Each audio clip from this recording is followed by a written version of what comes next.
Welcome to Mill History Talk, the podcast where we explore the past to better understand the profession of arms today. We dive into the campaigns, conflicts, issues, and commanders that have shaped military thinking across centuries, and why it all still matters. Whether you're an officer in training, a seasoned professional, a student of strategy, or simply curious about how history informs modern warfare, this space is for you. Our mission is simple: to foster insight, reflection, and critical thinking primarily through the lens of military history. Before we begin, a quick note. The views expressed in this podcast are those of the podcast writers, hosts, and guests, and do not necessarily reflect the official policy or position of any government agency or organization. So, whether you're listening in a barracks, a lecture hall, at the gym, or in your car on the way to work, welcome. We're glad you're here. Hey everyone, I'm Hope, your guide through the battlefield smoke with equal parts sass and strategy. And today, we are getting personal with the heavyweight champion of military theory, Carl von Clausewitz. And I'm Brian. Today's journey will take us through Clausewitz's life story, his core ideas in On War, and then we'll unpack why his theories still matter for today's military professionals. So stick around, because Clausewitz isn't just an old Prussian guy with a funny haircut. He's the reason we still talk about the fog of war, the limits of prediction, and, yes, the drama of politics colliding with battle. So, first things first, our guy Carl is born in 1780 in Berg, near Magdeburg, which at the time was Prussian territory. His family? Not really aristocrats, though they liked to pretend. Dad had been a junior officer under Frederick the Great, but ended up in civil service. Translation? Carl grew up with just enough military tradition to feel the pull, but not enough privilege to coast. Exactly. At the tender age of 12, he's already in uniform as a cadet in the Prussian army. That sounds young, but in that era, it was pretty common. By the time most of us were worried about math homework, he was marching in formation. And it wasn't long before he saw real action. By 1793 to 94, Clausewitz is serving in the Rhine campaigns. He witnesses firsthand the energy of revolutionary France, the levy en masse, the national enthusiasm, the sheer scale of citizen armies. And he compares that to his own Prussian army, which is rigid, aristocratic, and frankly stuck in the past. That was formative. He saw that military success wasn't just about drill and discipline. It was also about political motivation and national energy. That lesson would echo through his later writing. Fast forward a few years, Clausewitz enters the Berlin War Academy in 1801, where he meets reformers like Scharnhorst. He becomes part of this circle that's pushing to modernize the army. More merit, less aristocracy, more national duty. It's like the Prussian version of out with the old, in with the new. Then 1806 hits. The disaster of Jena-Auerstedt. Clausewitz fights. Prussia loses badly, and he ends up a prisoner of war in French custody. But instead of sulking, he writes letters to his fiancée, Marie von Brühl, reflecting deeply on patriotism, defeat, and political authority. These letters show him evolving from officer to thinker. After he's released, he doubles down on reform. But here's where it gets spicy. In 1812, when Prussia is forced to ally with Napoleon, Clausewitz resigns in protest. He literally says, "I'm not doing this," and joins the Russian army instead. That's a gutsy career move. It doesn't make HRC or the King of Prussia happy with him. And historically significant. He plays a role in the Convention of Toroggen, which helped Prussia break free from Napoleon's grip. Later, he returns to Prussian service, fights in the Wars of Liberation, plays an important role in the Waterloo campaign, and rises to become director of the Kriegsakademie in 1818. Don't forget his marriage.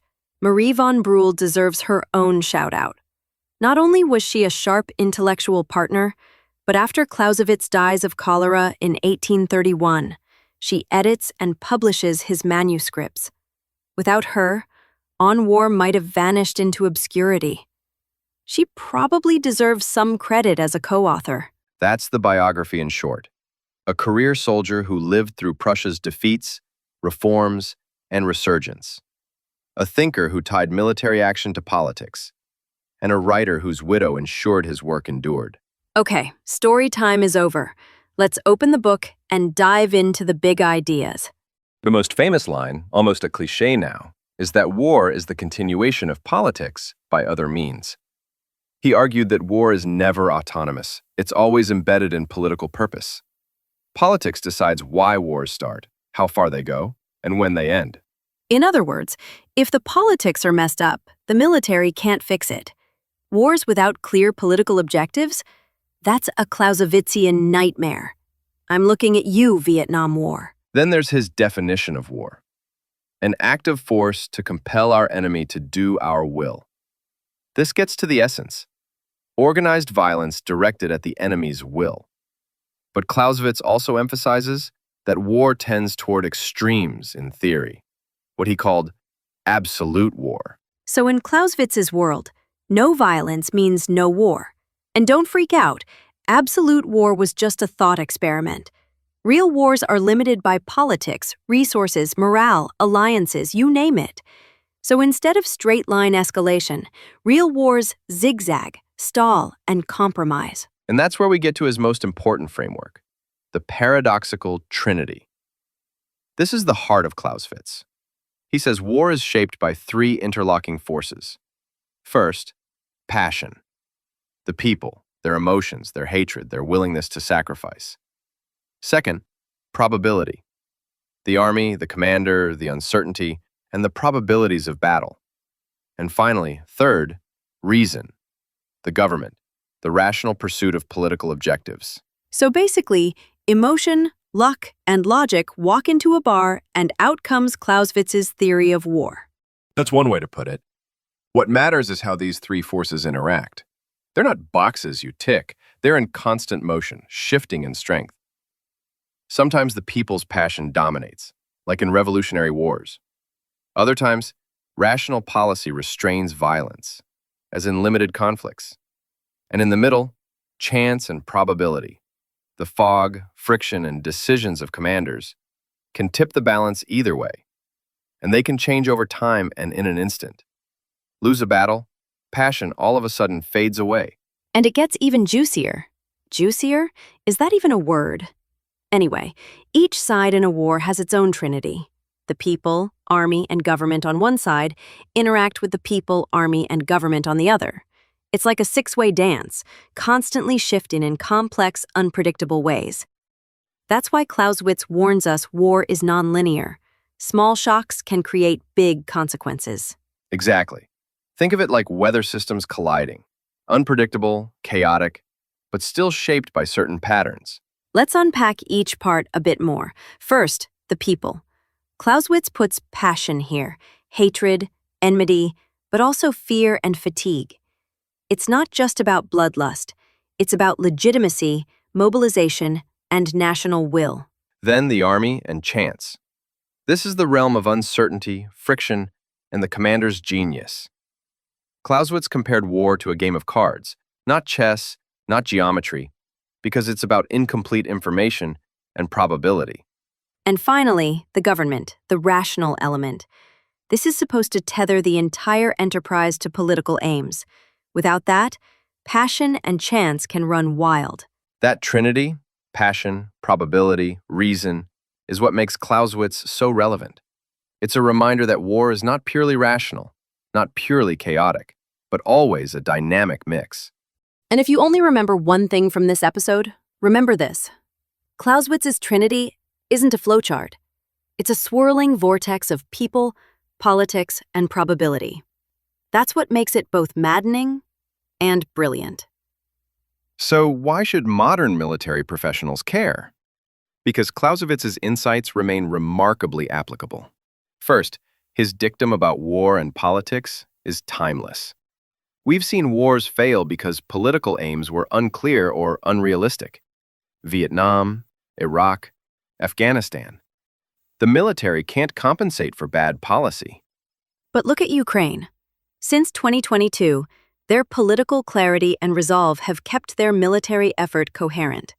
That's textbook Clausewitz.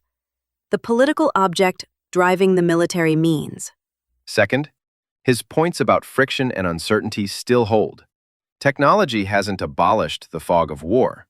Russia's misjudgments in Ukraine and America's struggles with insurgency show that even with satellites and drones, uncertainty dominates. Clausewitz basically says, don't expect war to run like a smooth app on your phone. Expect bugs, glitches, and crashes, and build resilience to handle them. Third, Clausewitz's ideas about limited war are vital in a nuclear age. Absolute war isn't just undesirable, it's suicidal. That's why proportionality between ends and means is central. In Afghanistan, goals shifted constantly, eroding unity of effort. In Ukraine, Western support is carefully calibrated to be strong but limited, to avoid escalation with Russia. And the Trinity? Oh man, it's everywhere. People, public opinion, propaganda, social media, army, chance, uncertainty, adaptation, government, rational policy aims. Mix them up, and you get modern conflicts. And don't forget coalitions. NATO alone has 30-plus trinities trying to dance in sync. Good luck with that. Finally, Clausewitz's emphasis on leadership still resonates. Genius, as he put it, is the ability to see clearly and act decisively under uncertainty. Modern commanders still need coup d'oeil and determination. So yeah, Clausewitz still whispering in our ear. War is political. Friction is real. Certainty is an illusion. And leadership matters. And that's our extended deep dive on Clausewitz. Soldier, thinker, reluctant revolutionary, and still the best wingman for anyone trying to understand the chaos of war. He doesn't give us formulas. He gives us a disciplined way to think. And that's why he's still essential. Thanks for hanging out with us. I'm Hope, this is Brian, and you've been listening to Mill History Talk. Until next time, keep your strategy sharp. And your humor sharper. See you next episode.